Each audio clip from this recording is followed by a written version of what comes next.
Saudara-saudara pendengar yang kami kasihi dimanapun Anda berada, Anda kembali bersama kami pada acara Telaga, Tegur Sapa Gembala Keluarga. Saya Gunawan Santoso bersama Ibu Idayanti Raharjo dari Lembaga Bina Keluarga Kristen akan menemani Anda dalam sebuah perbincangan dengan Bapak Pendeta Dr. Paul Gunadi. Beliau adalah seorang pakar dalam bidang konseling dan dosen di Seminari Alkitab Asia Tenggara, Malang. Kali ini kami akan berbincang-bincang tentang peran orang tua dalam pendidikan anak pada usia dini, yaitu usia sejak lahir sampai sekitar 10 tahun. Kami percaya bahwa acara ini pasti akan sangat bermanfaat bagi kita sekalian. Dari studio kami ucapkan selamat mengikuti. Pak Paul, kali ini kami ingin mengajak para pendengar juga untuk ikut berbincang-bincang di dalam peran orang tua itu mendidik anak-anaknya. Dan ini mungkin secara khusus perlu ditujukan kepada pasangan-pasangan muda, pasangan-pasangan suami istri yang muda yang punya anak-anak kecil dan sebagainya. Kita semua menyadari bahwa pendidikan anak itu dimulai dari rumah dan itu merupakan dasar yang sangat penting, bukan begitu Bapak? Betul sekali Pak Gun.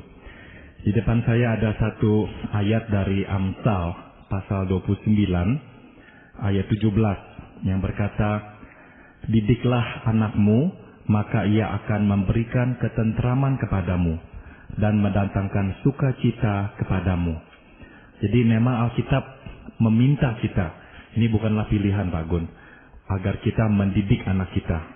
Dan tujuannya adalah waktu anak kita terdidik dengan baik, dia akan pada akhirnya memberikan ketentraman kepada kita, ketenangan, dan juga membawa sukacita kepada kita. Iya. Tapi pada umumnya kan pasangan-pasangan suami istri itu juga bukan orang-orang yang ahli di dalam bidang pendidikan anak, itu Pak Paul.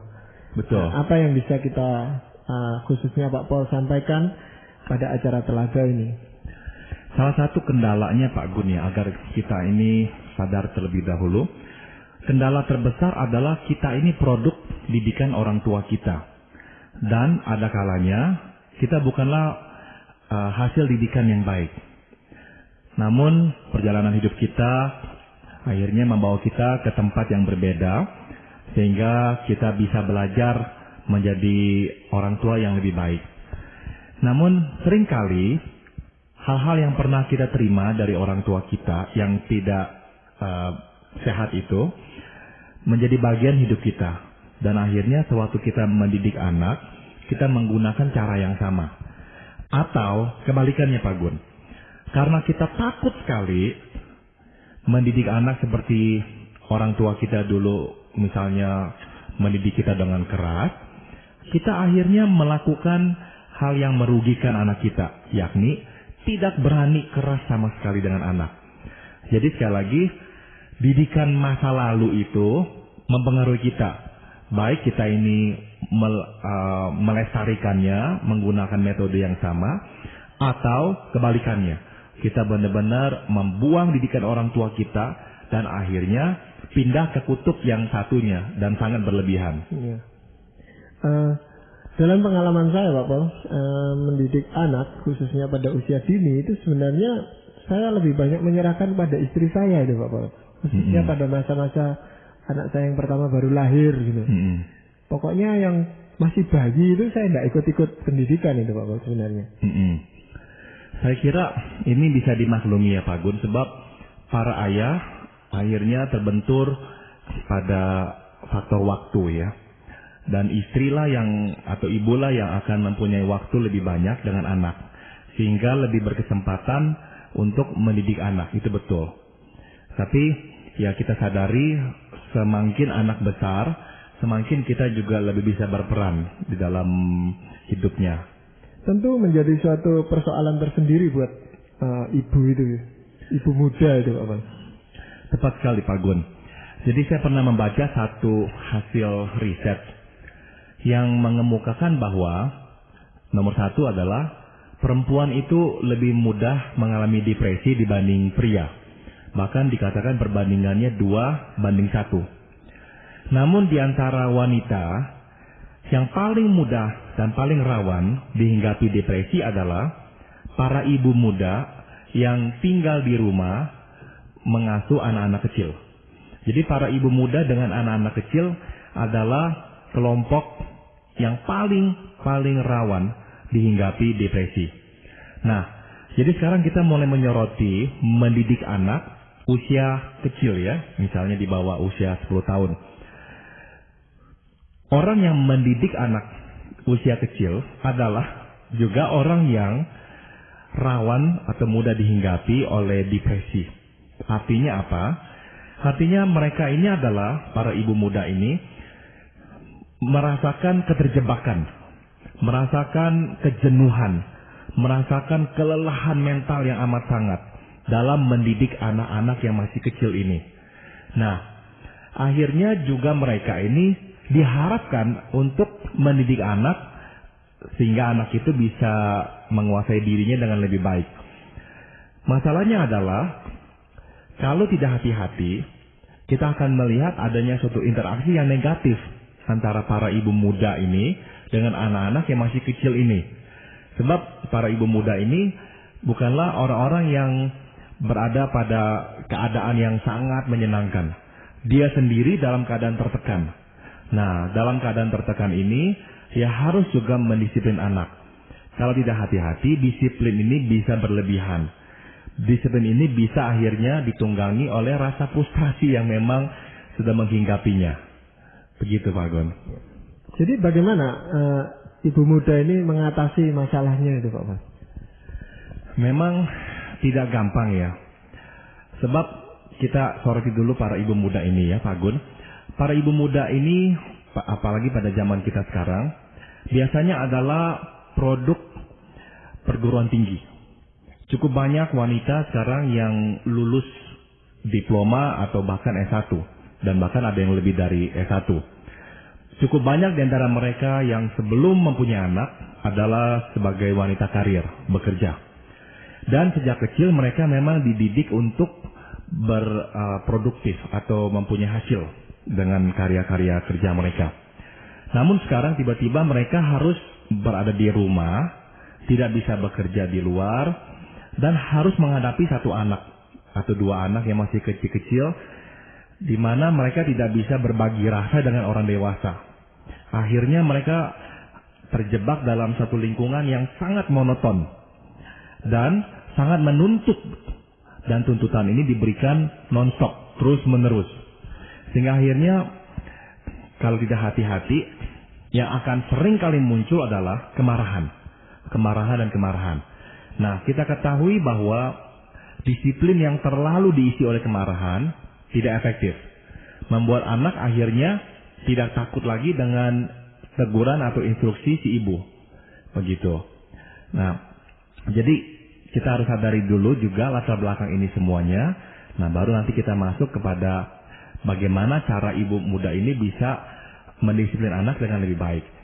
Saya kira nomor satu adalah peranan suami penting di sini Pak Gun untuk bisa menjadi tumpahan perasaan si ibu. Kalau si suami pulang terlalu capek, tidak ada waktu mendengarkan keluh kesah si istri, saya kira ini tidak menolong, malah menambah perasaan frustrasi dalam diri si istri. Nah, jadi si suami pada masa-masa ini perlu membatasi diri dan perlu memberikan dirinya agar bisa saling berbagi rasa dengan istrinya. Dengan cara ini, beban si istri berkurang karena perasaan tertekannya, frustrasinya itu bisa diungkapkan. Sehingga keesokan harinya waktu dia menjaga si anak lagi, dia seolah-olah mendapatkan kekuatan yang baru. Begitu. Kalau seorang ibu muda ini berkarir, Pak Pol, juga mungkin aktif dalam pelayanan misalnya, bagaimana Pak Pol mereka itu bisa mendisiplinkan anak? Prinsipnya adalah, apakah si ibu itu bisa membagi waktu dengan baik, sehingga anak-anak itu masih mendapatkan perhatian yang cukup dari si ibu. Saya tidak kaku dalam hal ini. Idealnya, terus terang, anak-anak yang masih kecil dirawat secara penuh waktu oleh ibunya. Masih kecil dalam pengertian bagi saya, kalau memungkinkan ya, sampai anak-anak usia sekolah, kalau memungkinkan, ibu itu tidak bekerja di luar, di dalam saja. Setelah anak-anak sekolah, idealnya adalah ibu muda boleh bekerja di luar, tapi sampai sebatas waktu anak-anak itu pulang kembali. Misalnya jam 2, jam 3, ibu itu sudah kembali. Sehingga anak-anak waktu kembali jam 12 atau jam 1, hanya di rumah tanpa orang tua selama 1 jam. Setelah itu ibu sudah ada di rumah. Nah, bagi saya itu lebih ideal. Apakah itu baik bagi seorang ibu untuk bekerja di luar? Nah, riset yang saya baca ini juga mengatakan begini, Bu Ida. Ternyata para ibu muda yang berkarir di luar, itu mereka tidak terlalu rawan terhadap depresi. Jadi, mereka itu ternyata bisa lebih senang. Dan akhirnya mereka merasa lebih efektif dalam mendisiplin anak. Nah, ini mungkin saja. Sebab mereka mendapatkan kepuasan batiniah setelah bekerja di luar. Sehingga waktu di rumah, meskipun capek secara fisik, namun secara mental mereka itu cukup segar gitu. Begitu. Pada kenyataannya kan sekarang ini banyak pasangan-pasangan muda itu kalau punya anak kecil lalu mengundang babysitter, Pak ya. Betul. Nah, itu bagaimana peran orang tua berbagi dengan babysitter, karena kan itu harus ada imbangannya gitu. Yang saya khawatirkan adalah setelah adanya babysitter, kita ini sebagai orang tua terlalu melimpahkan tanggung jawab pada babysitter. Cukup sering saya melihat ya di gereja itu para ibu muda tidak lagi menggendong anak. Jadi anak itu bahkan pada hari ibu itu tidak bekerja pun tidak dijamah. Sebab yang menggendong, yang merawat, yang memberi makan tetap babysitter atau susternya. Nah, hal ini saya kira sudah berlebihan. Sebab bagi saya fungsinya babysitter adalah menjaga tatkala ibunya absen. Tapi sekarang ibunya ada pun yang merawat tetap adalah si babysitter. Jadi semacam pengambil alihan tugas atau pelimpahan tugas itu. Betul. Dan kita tahu bahwa babysitter tidak, atau kebanyakan yang saya tahu adalah babysitter tidak mendisiplin anak. Sebab mereka merasa ini bukan fungsi mereka. Tugas mereka hanyalah menjaga anak itu. Nah, akhirnya saya takut ibu muda atau orang tua tidak lagi terjun langsung dalam mendidik anak. Begitu. Tadi Pak Paul katakan kita bicara tentang pendidikan anak mulai lahir itu sampai 10 tahun gitu Pak Paul ya. Dan itu pola asuhnya, pola pendidikannya tentu berubah. Hanya yang kami tidak tahu itu adalah sampai pada usia berapa pola pendidikan itu berubah gitu Pak Paul. Oke.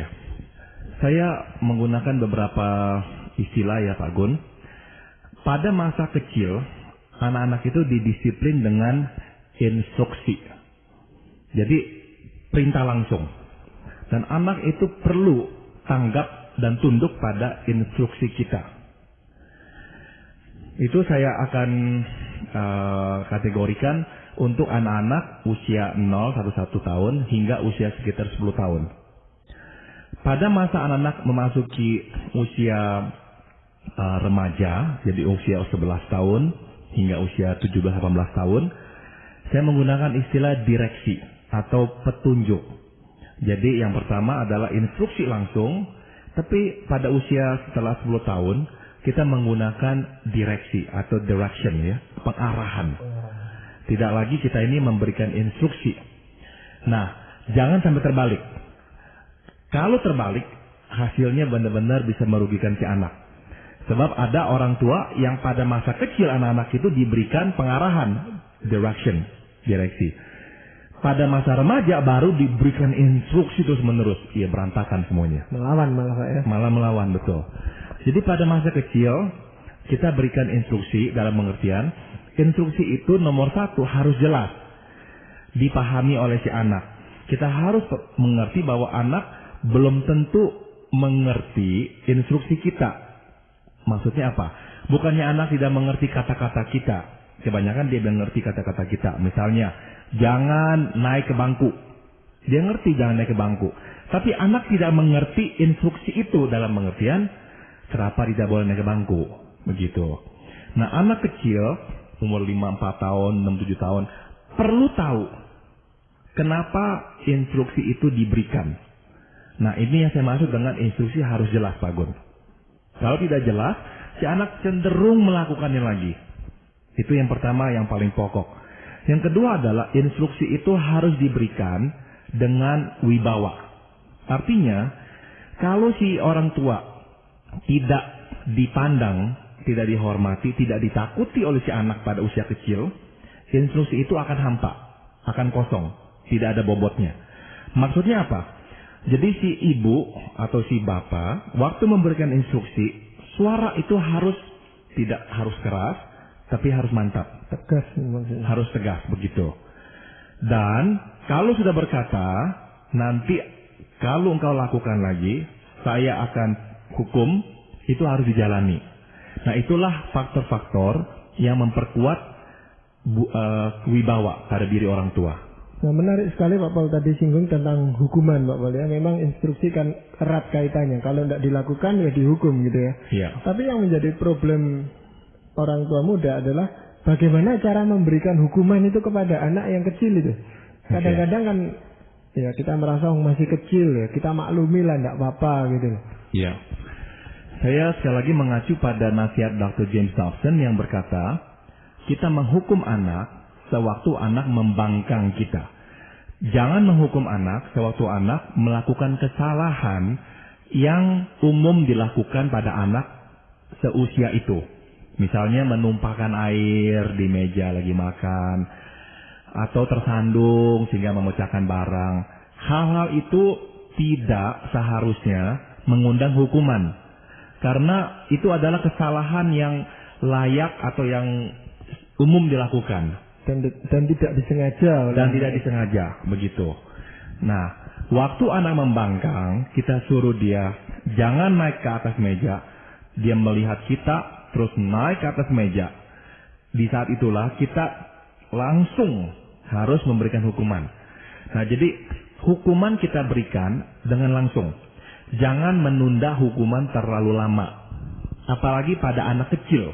Pada anak remaja, kita bisa gunakan hukuman yang kita tunda. Misalnya kita bisa berkata, karena engkau pulang malam, mama udah bilang jangan pulang malam, selama 1 minggu ini kamu tidak boleh keluar. Atau akhir bulan nanti, saya sudah janjikan lagi itu untuk membelikan misalnya komputer, saya tunda sampai bulan depannya lagi. Nah, pada anak-anak remaja bisa kita gunakan penundaan hukuman itu. Kepada anak-anak kecil tidak bisa. Hukuman kita langsung berikan di saat dia bersalah. Waktu itulah dia sadar, dia itu dihukum karena kesalahannya itu. Pak Paul, disiplin itu harus ditanamkan oleh seorang ibu dan seorang ayah juga. Tepat. Jadi ayah harus berperan juga. Dua-duanya. Bagaimana mendisiplinkan anak yang mempunyai kelainan, Pak Paul, mungkin ya. Ada anak yang didisiplinkan itu menurut ya. Ada juga yang luar biasa agresifnya, sehingga kedua orang tua ini sampai kualan. Itu gimana, Pak Paul? Oke. Memang anak-anak itu semuanya mempunyai keunikan. Ada anak yang cenderung penurut. Ada anak yang cenderung pembangkang, keras kepala. Nah, anak-anak yang mempunyai kemauan keras cenderung susah sekali untuk dididik dengan kekerasan. Jadi kuncinya adalah kita harus didik dia dengan lemah lembut, dengan jelas, dan dengan konsisten. Itu untuk anak-anak yang memang berkemauan keras atau keras kepala. Dengan lemah lembut artinya, anak-anak ini cenderung lebih mendengar instruksi kita kalau disampaikan dengan lemah lembut. Kita juga harus jelas dalam pengertian, si anak sudah tahu kalau dia membangkang, dia akan mendapatkan sanksi itu. Kalau dia itu tidak tahu bahwa dia akan mendapatkan sanksi itu, kemudian diberikan sanksi yang berat, anak ini makin memberontak. Jadi anak-anak yang keras kepala harus diberikan suatu kejelasan.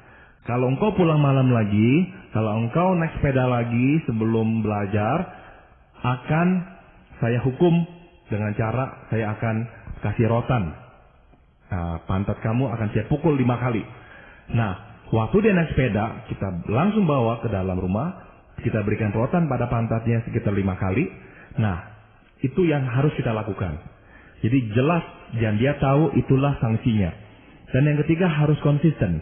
Artinya, kalau kita sudah katakan kita akan hukum dia.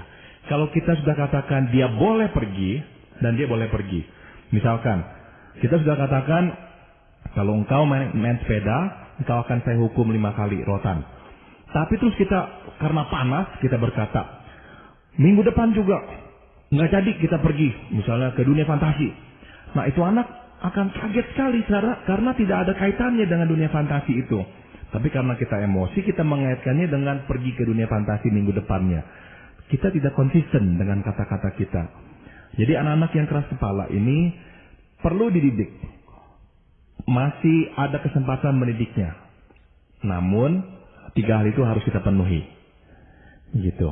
Tentu berbeda ya Pak Pol dengan anak yang sudah remaja. Tidak bisa dipukul ya Pak Pol. Betul. Jadi hukuman itu lain lagi ya. Fungsinya, maksudnya bentuknya. Tidak lagi berbentuk pukulan fisik. Perlu saya garis bawahi bahwa anak-anak perlu kita pukul kalau memang dia membangkang. Tadi saya sudah singgung. Namun pemukulan itu bukan berarti pukul kepala, pukul badannya, jambak rambutnya, tidak. Saya menggunakan prinsip yang juga dikemukakan oleh Dr. James Dobson, yaitu pukullah pantatnya. Pukullah pantatnya. Nah, ada yang berkata jangan pukul pakai tangan, pukul pakai rotan. Sebab tangan itu melambangkan kasih, rotan itu melambangkan disiplin, jangan digabung. Bagi saya masing-masing boleh saja. Saya dulu mencoba melakukan itu, yaitu memukul dengan objek yang lain, pantat anak saya. Tapi akhirnya saya gunakan tangan. Kenapa saya gunakan tangan? Sebab akhirnya saya lebih tahu berapa kerasnya saya pukul anak saya. Waktu tangan saya sakit, saya tahu saya pukulnya keterlaluan. Sehingga akhirnya saya gunakan tangan. Begitu. Iya. Apakah peran nenek atau kakek itu yang kebetulan mungkin serumah itu punya peran di dalam pendidikan anak-anak, Pak? Kadang-kadang gini, Pak Pol. Khususnya kita yang ada di Indonesia ini kan banyak yang berkumpul masih dengan orang tua dan sebagainya. Itu pada saat orang tuanya mau mendisiplin anak mereka, lalu kakek dan nenek ini ya menghalangi gitu. Karena apalagi itu cucu pertama gitu ya. Iya, itu sering terjadi itu Pak Gun. Saya adalah salah satu orang yang menikmati kasih sayang nenek saya Pak Gun. Sehingga kalau saya diomeli karena saya nakal, yang akan membela saya adalah nenek saya. Maka nenek saya yang berkata, memang adikmu begitu, memang kamu begitu. Padahal saya yang salah, saya yang jahil gitu. Jadi itu tidak sehat sebetulnya Pak Gun. Meskipun saya menikmati itu waktu saya masih kecil, tapi itu tidak sehat. Karena akhirnya membuat anak merasa tidak apa-apa melanggar peraturan. Ya, atau malah bingung gitu Pak ya. Orang tuanya bilang enggak, ini kakek neneknya aja melindungi gitu. Pada masa kecil mungkin sedikit bingung, tapi setelah dewasa dikit ya malah tenang. Ya. Ada tempat perlindungan. Iya, ada algojo soalnya. Ya. Begitu. Lalu ada yang menjadi kenyataan juga, itu biasanya anak pertama itu jadi korban pendidikan orang tuanya. Mungkin karena kami belum terbiasa atau belum berpengalaman. Tepat. Sehingga anak pertama itu jadi korban gitu Pak. Tepat sekali. Anak pertama ya cukup sering ya menjadi korban dari 2 bentuk Pak Gun. Bentuk pertama adalah pemanjaan yang berlebihan karena anak pertama. Yang kedua adalah korban tekanan yang berlebihan. Jadi pemanjaan dampaknya kita tahu ya, anak itu akhirnya tidak bisa menguasai diri, yang dia kehendaki harus terjadi, egois dan sebagainya. Itu korban atau dampak dari pemanjaan. Yang kedua adalah anak pertama seringkali juga menjadi korban tekanan yang berlebihan. Karena orang tua bisa menjadi orang yang terlalu hati-hati tatkala anak itu adalah anak pertama. Sehingga dituntut harus ini, harus itu. Dan dituntutnya itu benar-benar secara berlebihan. Sehingga si anak menjadi korban tekanan. Harus kasih contoh yang baik kepada adikmu. Harus tegur adikmu dan sebagainya. Jadi kasihan juga memang. Ya, jadi lebih berbahagia memang orang tua zaman sekarang gitu Pak Pol, yang ada banyak media yang bisa membekali pasangan-pasangan muda usia ini Pak Pol. Betul. Ada satu prinsip lagi Pak Gun tentang membesarkan anak-anak pada usia kecil ya Pak Gun, yaitu kita waktu mendisiplin anak harus mengerti jelas ya anak kita itu. Jadi ada kalanya kita ini mendisiplin secara membabi buta. Anak sejak kecil sudah memiliki kepribadian. Ini jadinya seturut dengan yang tadi Ibu Ida katakan tentang ada anak yang keras kepala, ada anak yang memang penurut. Nah, kita harus tahu anak kita. Ada anak yang kita hanya perlu beritahu. Titik. Ada anak yang harus kita lebih tegas. Ada anak yang kita hanya ajak ngomong. Ada anak yang harus kita sabarkan.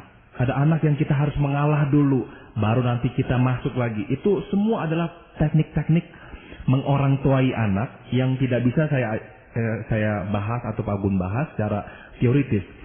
Karena bergantung pada pengenalan orang tua terhadap anaknya. Yang saya takuti, kita seringkali tidak sadar. Kira-kira keterlambatan orang tua ya Pak Pol di dalam salah mendidik waktu kecil ya. Kadang-kadang dampaknya waktu remaja ya anak ini. Tepat. Mulai kelihatan kelakuan. Tepat. Apakah kira-kira bisa ditolong Pak Pol? Kesalah kaprahan cara mendidik itu Pak Pol. Masih bisa ya sebetulnya ya. Kalau si anak tahu dia sebetulnya dicintai. Kalau si anak sudah merasakan bahwa dia tidak dicintai oleh seorang tua, meskipun orang tua berusaha berubah pada masa remaja, sudah agak susah. Tapi kalau si anak tahu dia dicintai, tapi ada kesalahan-kesalahan dalam mendidik saja, harapan itu lebih besar. Jadi masih bisa memang. Ya, kita bersyukur bahwa kasih Tuhan itu tidak pernah terlambat juga atas keluarga kita. Betul. Jadi dengan pertolongan Tuhan kita boleh yakin bahwa anak-anak kita pun kalau kita didik di dalam tahuan kita bahwa kita salah mendidik, saya rasa dengan usaha yang sungguh-sungguh bersama-sama dengan Tuhan itu masih bisa teratasi itu Bapak. Betul sekali. Ya. Jadi demikianlah tadi para pendengar yang kami kasihi, telah kami persembahkan ke hadapan Anda sebuah perbincangan tentang mendidik anak pada usia dini, yaitu usia sekitar kelahiran sampai 10 tahunan bersama Bapak Pendeta Dr. Paul Gunadi dalam acara Telaga Tegur Sapa Bala Keluarga. Kalau Anda berminat untuk melanjutkan acara Tegur Sapa ini, kami persilakan Anda menghubungi kami lewat surat. Alamatkan surat Anda ke Lembaga Bina Keluarga Kristen atau LBKK, Jalan Cimanuk nomor 58, Malang. Kami ucapkan terima kasih untuk saudara-saudara yang sudah berkirim surat kepada kami. Namun kami tetap menantikan saran-saran, pertanyaan, serta tanggapan Anda sekalian. Dan dari studio kami ucapkan sampai jumpa pada acara Telaga yang akan datang.